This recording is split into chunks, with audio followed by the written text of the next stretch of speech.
ಹರೇ ಕೃಷ್ಣ. ಎಲ್ಲ ಕೇಳುಗರಿಗೂ ಶ್ರೀಮದ್ ಭಾಗವತದ ಅಧ್ಯಯನಕ್ಕೆ ಸ್ವಾಗತ.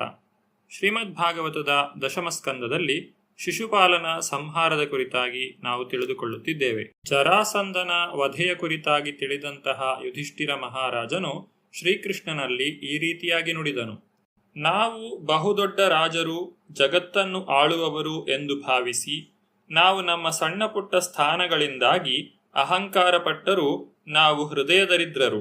ವಾಸ್ತವವಾಗಿ ನಿನ್ನಿಂದ ಶಿಕ್ಷೆಯನ್ನು ಪಡೆಯಲು ಮಾತ್ರ ನಾವು ಅರ್ಹರು.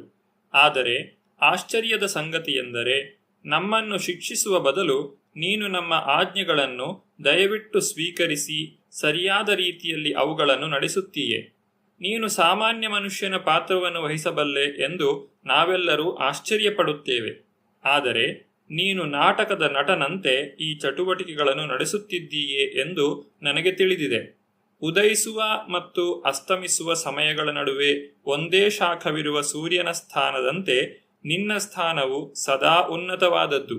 ಸೂರ್ಯನು ಹುಟ್ಟುವಾಗ ಮತ್ತು ಮುಳುಗುವಾಗ ನಮಗೆ ಶಾಖದಲ್ಲಿ ವ್ಯತ್ಯಾಸವಾದಂತೆ ಕಾಣುತ್ತದೆ, ಆದರೆ ಸೂರ್ಯನ ಶಾಖವು ಬದಲಾಗುವುದೇ ಇಲ್ಲ. ನಿನ್ನದು ಯಾವಾಗಲೂ ದಿವ್ಯ ಸಮಚಿತ್ತ.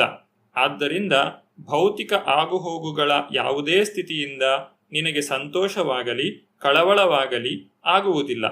ನೀನು ಪರಬ್ರಹ್ಮ ದೇವೋತ್ತಮ ಪರಮಪುರುಷ ಮತ್ತು ನಿನಗೆ ಬಂಧುಗಳಿಲ್ಲ. ಪ್ರಿಯ ಮಾಧವ, ಯಾರೂ ನಿನ್ನನ್ನು ಸೋಲಿಸಲಾರರು. ಇದು ನಾನು, ಅದು ನೀನು, ಇದು ನನ್ನದು, ಇದು ನಿನ್ನದು, ಇಂತಹ ಭೌತಿಕ ವ್ಯತ್ಯಾಸಗಳು ನಿನ್ನಲ್ಲಿ ಇಲ್ಲ.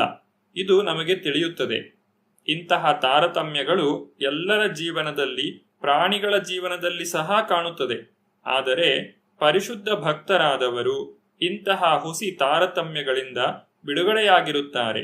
ಇಂತಹ ತಾರತಮ್ಯಗಳು ನಿನ್ನ ಭಕ್ತರಲ್ಲಿ ಇಲ್ಲದೇ ಇರುವುದರಿಂದ ಅವು ನಿನ್ನಲ್ಲಿ ಇರುವುದು ಸಾಧ್ಯವಿಲ್ಲ. ಕೃಷ್ಣನನ್ನು ಈ ರೀತಿಯಾಗಿ ಸುಪ್ರೀತಗೊಳಿಸಿ ಯುಧಿಷ್ಠಿರ ಮಹಾರಾಜನು ರಾಜಸೂಯ ಯಾಗದ ಏರ್ಪಾಟನ್ನು ಮಾಡಿದನು. ಅದರಲ್ಲಿ ಭಾಗವಹಿಸಲು ಸತ್ಪಾತ್ರರಾದ ಎಲ್ಲ ಬ್ರಾಹ್ಮಣರನ್ನು, ಸಾಧುಗಳನ್ನು ಆಹ್ವಾನಿಸಿ ಯಾಗಕ್ಷೇತ್ರದಲ್ಲಿ ಆಚಾರ್ಯರಾಗಿ ಅವರಿಗೆ ಬೇರೆ ಬೇರೆ ಸ್ಥಾನಗಳನ್ನು ವಹಿಸಿಕೊಟ್ಟನು. ಕೃಷ್ಣ ದ್ವೈಪಾಯನ ವ್ಯಾಸರು, ಭಾರದ್ವಾಜ, ಸುಮಂತು, ಗೌತಮ, ಅಸಿತ, ವಸಿಷ್ಠ, ಚ್ಯವನ, ಕಣ್ವ, ಮೈತ್ರೇಯ, ಕವಶ, ತ್ರಿತ, ವಿಶ್ವಾಮಿತ್ರ, ವಾಮದೇವ, ಸುಮತಿ, ಜೈಮಿನಿ, ಕ್ರತು, ಪೈಲ, ಪರಾಶರ, ಗರ್ಗ, ವೈಶಂಪಾಯನ, ಅಥರ್ವ, ಕಶ್ಯಪ, ಧೌಮ್ಯ, ಪರಶುರಾಮ, ಶುಕ್ರಾಚಾರ್ಯ, ಆಸುರಿ, ವೀತಿಹೋತ್ರ, ಮಧುಚ್ಛಂದ, ವೀರಸೇನ ಮತ್ತು ಅಕೃತವರ್ಣ ಈ ಎಲ್ಲ ಬ್ರಾಹ್ಮಣರು ಮತ್ತು ಸಾಧುಗಳಲ್ಲದೆ ದ್ರೋಣಾಚಾರ್ಯ, ಕುರುಪಿತಾಮಹ ಭೀಷ್ಮ, ಕೃಪಾಚಾರ್ಯ ಮತ್ತು ಧೃತರಾಷ್ಟ್ರರಂತಹ ಗೌರವಾನ್ವಿತ ಹಿರಿಯರನ್ನು ಆಹ್ವಾನಿಸಿದನು. ದುರ್ಯೋಧನನೇ ಆದಿಯಾಗಿ ಧೃತರಾಷ್ಟ್ರನ ಎಲ್ಲ ಮಕ್ಕಳನ್ನೂ ಆಹ್ವಾನಿಸಿದನು. ಮಹಾಭಕ್ತ ವಿದುರನನ್ನೂ ಆಹ್ವಾನಿಸಿದನು. ಯುಧಿಷ್ಠಿರ ಮಹಾರಾಜನು ಮಾಡಲಿದ್ದ ಮಹಾಯಾಗವನ್ನು ನೋಡಲು ಜಗತ್ತಿನ ಬೇರೆ ಭಾಗಗಳ ರಾಜರನ್ನೂ ಅವರ ಮಂತ್ರಿಗಳನ್ನೂ ಅಧಿಕಾರಿಗಳನ್ನೂ ಸಹ ಆಹ್ವಾನಿಸಲಾಯಿತು. ಬ್ರಾಹ್ಮಣ ವಿದ್ವಾಂಸರು, ವೀರಕ್ಷತ್ರಿಯರು, ಶ್ರೀಮಂತ ವೈಶ್ಯರು, ನಿಷ್ಠ ಶೂದ್ರರು, ಹೀಗೆ ಎಲ್ಲ ಪ್ರಜೆಗಳು ಯಾಗಕ್ಕೆ ಬಂದರು. ಯಾಗದ ಹೊಣೆಯನ್ನು ಹೊತ್ತ ಬ್ರಾಹ್ಮಣ ಆಚಾರ್ಯರು, ಸಾಧುಗಳು ಪದ್ಧತಿಯಂತೆ ಬಂಗಾರದ ನೇಗಿಲಿನಿಂದ ಯಾಗಶಾಲೆಯನ್ನು ನಿರ್ಮಿಸಿದರು. ವೈದಿಕ ವಿಧಿಗಳಿಗೆ ಅನುಗುಣವಾಗಿ ಯುಧಿಷ್ಠಿರನಿಗೆ ಅಧ್ವರ್ಯುವಾಗಿ ದೀಕ್ಷೆಯನ್ನು ನೀಡಿದರು. ಬಹುಕಾಲದ ಹಿಂದೆ ವರುಣನು ಇಂತಹ ಯಾಗವನ್ನು ಮಾಡಿದಾಗ ಯಾಗಕ್ಕೆ ಬಳಸಿದ ಪಾತ್ರೆಗಳೆಲ್ಲವೂ ಬಂಗಾರದಿಂದ ಮಾಡಿದ್ದವು. ಹಾಗೆಯೇ ಯುಧಿಷ್ಠಿರ ಮಹಾರಾಜನ ರಾಜಸೂಯ ಯಾಗಕ್ಕೆ ಬೇಕಾದ ಪಾತ್ರೆಗಳೆಲ್ಲ ಬಂಗಾರದ ಪಾತ್ರೆಗಳೇ. ಯುಧಿಷ್ಠಿರ ಮಹಾರಾಜನು ನಡೆಸುತ್ತಿದ್ದ ಮಹಾಯಾಗವನ್ನು ನೋಡಲು ತಮ್ಮ ಸಂಗಾತಿಗಳೊಡಗೂಡಿ ಸ್ವರ್ಗಲೋಕದ ರಾಜನಾದ ಇಂದ್ರನಂತಹ ಉನ್ನತ ದೇವತೆಗಳು, ಗಂಧರ್ವಲೋಕ, ಸಿದ್ಧಲೋಕ, ಜನಲೋಕ, ತಪೋಲೋಕ, ನಾಗಲೋಕ, ಯಕ್ಷಲೋಕ, ರಾಕ್ಷಸಲೋಕ, ಚಾರಣಲೋಕದಂತಹ ಉನ್ನತ ಲೋಕಗಳ ಪ್ರಮುಖ ದೇವತೆಗಳು, ಪ್ರಸಿದ್ಧ ರಾಜರುಗಳು ಮತ್ತು ರಾಣಿಯರು ಯುಧಿಷ್ಠಿರ ಮಹಾರಾಜನ ಆಹ್ವಾನದಂತೆ ಬಂದಿದ್ದರು. ಅಲ್ಲಿ ನೆರೆದಿದ್ದ ಗೌರವಾನ್ವಿತ ಋಷಿಗಳು, ಅರಸರು ಮತ್ತು ದೇವತೆಗಳೆಲ್ಲ ರಾಜಸೂಯ ಯಾಗವನ್ನು ನಡೆಸುವ ಹೊಣೆಗೆ ಯುಧಿಷ್ಠಿರ ಮಹಾರಾಜನು ಸಂಪೂರ್ಣವಾಗಿ ಅರ್ಹನು ಎಂದು ಒಮ್ಮತದಿಂದ ಅಭಿಪ್ರಾಯಪಟ್ಟರು. ಒಪ್ಪದಿದ್ದವರು ಯಾರೂ ಇರಲಿಲ್ಲ. ಅವರೆಲ್ಲರಿಗೂ ಯುಧಿಷ್ಠಿರ ಮಹಾರಾಜನ ಸ್ಥಾನವು ಚೆನ್ನಾಗಿ ತಿಳಿದಿತ್ತು. ಅವನು ಕೃಷ್ಣನ ಮಹಾಭಕ್ತನಾದ್ದರಿಂದ ಯಾವ ಸಾಧನೆಯೂ ಅವನಿಗೆ ಅಸಾಧ್ಯವಾಗಿರಲಿಲ್ಲ.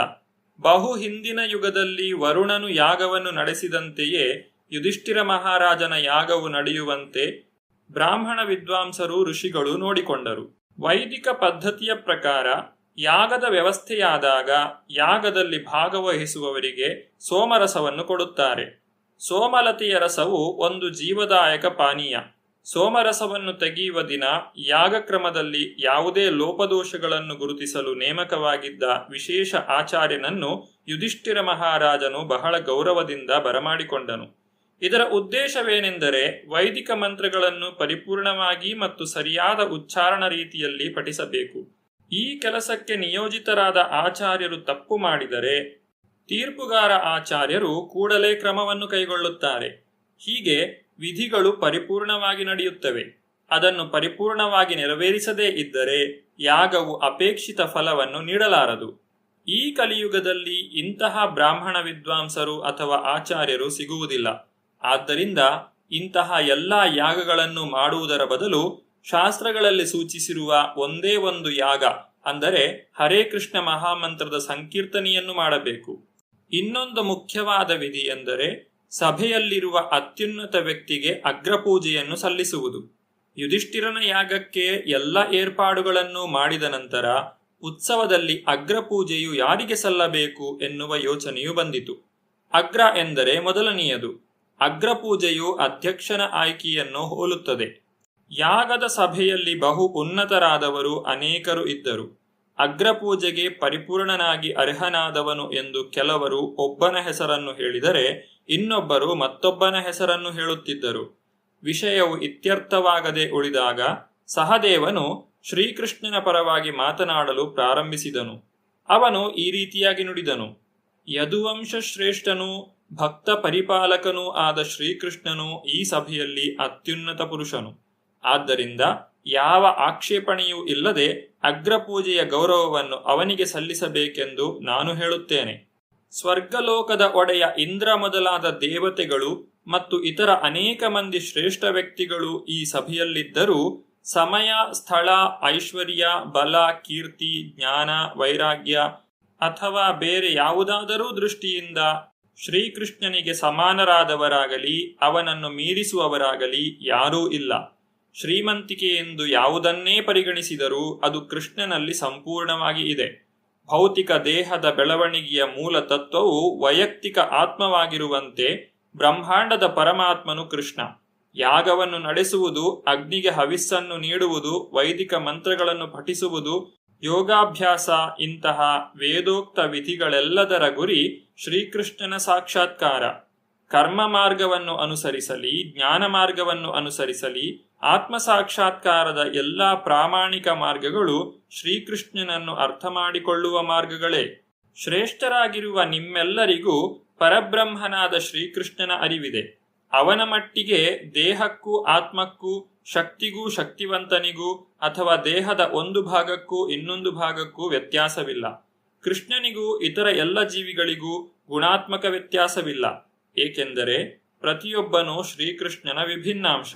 ಎಲ್ಲವೂ ಶ್ರೀಕೃಷ್ಣನ ಭೌತಿಕ ಮತ್ತು ಆಧ್ಯಾತ್ಮಿಕ ಶಕ್ತಿಯಿಂದ ಹೊರಹೊಮ್ಮಿದವು. ಕೃಷ್ಣನ ಶಕ್ತಿಗಳು ಬೆಂಕಿಯ ಶಾಖ ಮತ್ತು ಬೆಳಕುಗಳಂತೆ. ಶಾಖ ಮತ್ತು ಬೆಳಕುಗಳ ಗುಣಕ್ಕೂ ಬೆಂಕಿಗೂ ಯಾವ ವ್ಯತ್ಯಾಸವೂ ಇಲ್ಲ. ಅಲ್ಲದೆ ಶ್ರೀಕೃಷ್ಣನು ತನ್ನ ದೇಹದ ಯಾವ ಭಾಗದಿಂದಲಾದರೂ ತಾನು ಏನನ್ನು ಬಯಸಿದರೂ ಮಾಡಬಲ್ಲನು. ನಾವು ನಮ್ಮ ದೇಹದ ಒಂದು ಭಾಗದಿಂದ ಒಂದು ನಿರ್ದಿಷ್ಟ ಕೆಲಸವನ್ನು ಮಾಡಬಲ್ಲೆವು. ಆದರೆ ಶ್ರೀಕೃಷ್ಣನು ತನ್ನ ದೇಹದ ಯಾವುದೇ ಭಾಗದಿಂದ ಏನನ್ನಾದರೂ ಮಾಡಬಲ್ಲನು. ಅವನ ದಿವ್ಯ ದೇಹವು ಅನಂತವಾಗಿ ಜ್ಞಾನಾನಂದಮಯವಾಗಿರುವುದರಿಂದ ಹುಟ್ಟು, ಅಸ್ತಿತ್ವ, ಬೆಳವಣಿಗೆ, ಕರ್ಮ, ಇಳಿಮುಖ ಮತ್ತು ನಿರ್ಗಮನ ಈ 6 ಬಗೆಯ ಭೌತಿಕ ಬದಲಾವಣೆಗಳು ಅವನಿಗಿಲ್ಲ.